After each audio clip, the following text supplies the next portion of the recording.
Angel Chakma case મુદ્દે રાજકીય ગરમાવો.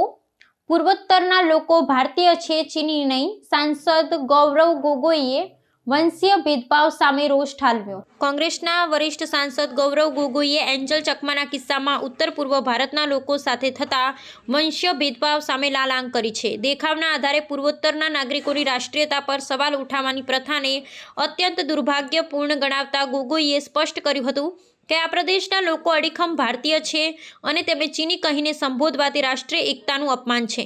Angel Chakma સાથે થયેલી ગેરવર્તણૂકે દેશમાં ફરી એકવાર પૂર્વોત્તરના લોકોની સુરક્ષા અને તેમની ઓળખ સાથે જોડાયેલા ગંભીર પ્રશ્નોને સપાટી પર લાવી દીધા છે.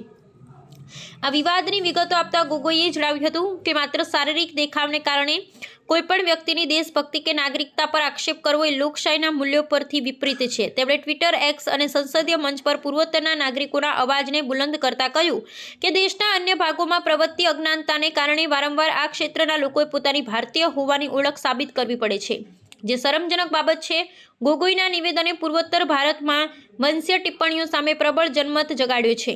આ મુદ્દાના સામાજિક પ્રતિઘાત રૂપે વિવિધ સંગઠનોએ શિક્ષણ વ્યવસ્થામાં પૂર્વોત્તરના ઇતિહાસ અને સંસ્કૃતિનો સમાવેશ કરવાની માંગ કરી છે.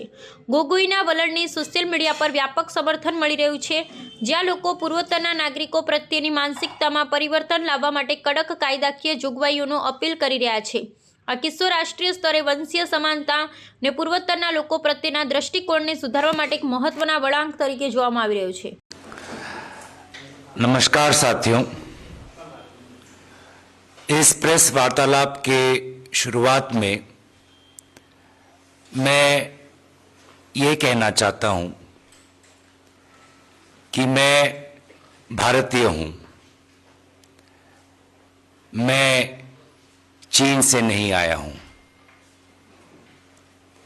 I am an Indian. I am not Chinese.